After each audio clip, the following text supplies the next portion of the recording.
12억 원으로 풀 청약하신 분들이 2분이나 있었고, 풀 청약하신 분들은 결국 24,500주를 전부 배정받은 것입니다.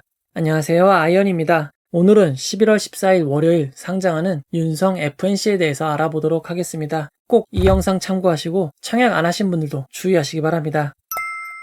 먼저 일정입니다. 윤성 FNC는 11월 14일 월요일 상장을 합니다. 이번 주에 상장이 매우 많습니다. 좋은 스타트를 끊어줬으면 좋겠습니다.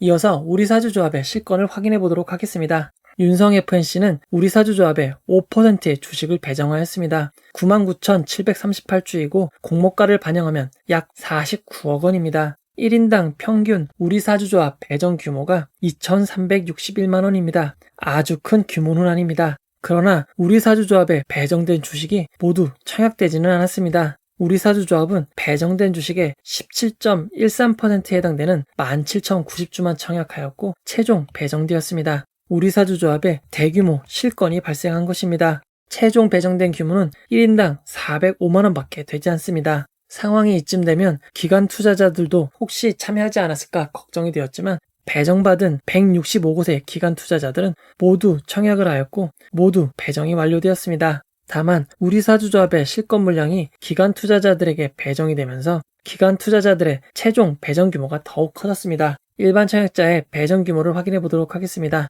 윤성 FNC는 균등 배정 주식수가 23.47주였습니다. 그에 따라 청약하신 분들은 모두 주식을 배정받을 수 있었습니다. 윤성 FNC의 청약에 참여하신 분들은 1,626명입니다. 균등 배정 주식수가 23.47주로 10주보다 많았고 비례 경쟁률이 매우 낮은 상황이 되니 많은 청약자분들이 추가 납입을 하지 않았습니다. 그 결과 최종 균등 배정 주식수와 비례 경쟁률은 매우 큰 폭으로 달라졌습니다. 윤성 FNC의 청약자 70%가 10주만 청약을 하였고 10주 청약자분들 중에서도 대부분 추가 납입을 하지 않아 5주만 받았습니다. 그 결과 균등 배정 주식이 매우 큰 폭으로 남게 되었고 최종 균등 배정 주식수는 341주까지 늘어나게 되었습니다. 700주 이상 청약하신 분들은 모두 341주 이상은 받으신 것입니다. 윤성 FNC의 최대 청약 주식수는 49,000주였습니다. 49,000주의 청약 증거금은 12억 원입니다. 12억 원으로 풀 청약하신 분들이 2분이나 있었고 풀 청약하신 분들은 균등 배정 342주를 배정받고 비례로 24,158주를 배정받았습니다. 결국 49,000주에 해당하는 청약 증거금 24,500주를 전부 배정받은 것입니다. 풀 청약자가 배정받은 24,500주는 윤성 FNC 우리사주조합이 배정받은 총 청약 주식수보다 많습니다. 이처럼 균등 배정 주식수가 많고 비례 경쟁률이 낮은 청약의 경우 생각보다 훨씬 많은 주식을 배정받을 수도 있는 점 반드시 주의하시기 바랍니다.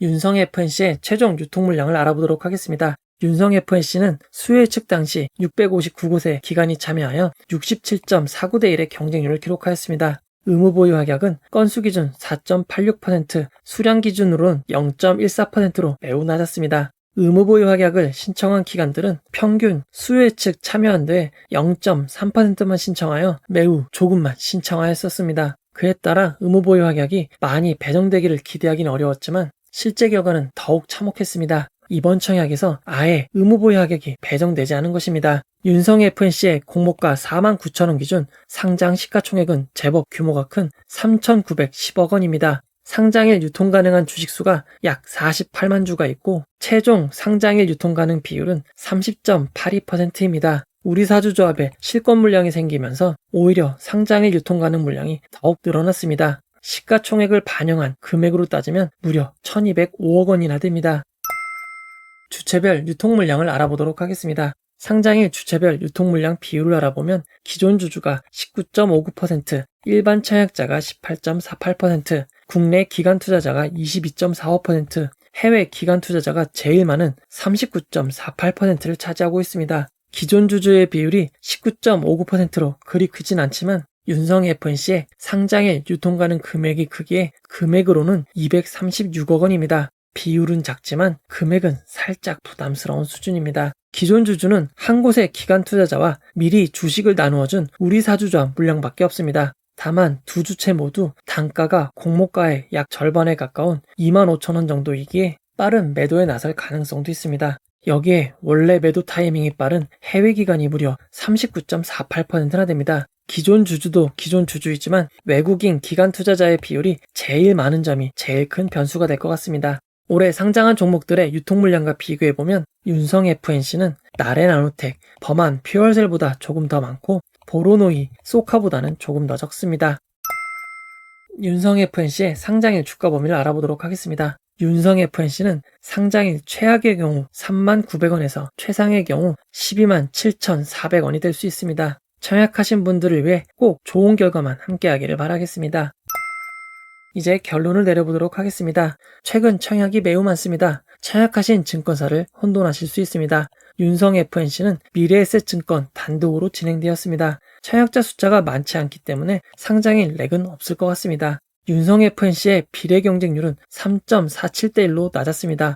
그리고 실제 경쟁률은 이보다도 매우 낮습니다. 사실상 경쟁률이 없다시피 했기에 비례 한 주 기준 3.5% 파킹 통장 세후 이자보다 나오려면 한 호가만 상승해도 수익이 발생할 수 있습니다. 10월까지는 공모주의 분위기가 매우 좋았습니다. 하지만 11월이 들어서면서 QRT, KB 제23호 스펙, JI테크, DTNCRO가 공모가를 하회하는 결과를 기록하였습니다. 윤성 FNC는 수요 예측 결과와 청약 결과가 아주 좋지 않았습니다. 그리고 의무 보유 하격이 없고 우리 사주조합의 대량 실권과 그에 따른 상장일 유통 물량이 오히려 증가했습니다. 10월 상장 결과가 좋았다가 11월 들어서 다시 안 좋아지는 상황입니다. 기존 주주보다 매도 타이밍이 빠른 외국인 기관 투자자들이 변수가 될 것 같습니다. 여러모로 안 좋은 상황이지만 상장의 결과는 변수가 매우 많기에 꼭 수익이 낮았으면 좋겠습니다. 이번 종목은 특히나 상장일 동시효과가 중요한 것 같습니다. 시초가가 어떻게 형성되는지가 매우 중요하니 월요일 상장인 라이브를 통해 함께 상황을 지켜보도록 하겠습니다. 이 영상은 후원회원 여러분들의 후원과 구독자 여러분들의 슈퍼땡스, 댓글을 통한 따뜻한 격려를 통해 제작되었습니다. 항상 고맙습니다. 이 영상은 투자 권유가 아니며 투자는 오롯이 투자자의 판단으로 이루어져야 합니다. 끝까지 봐주셔서 고맙습니다.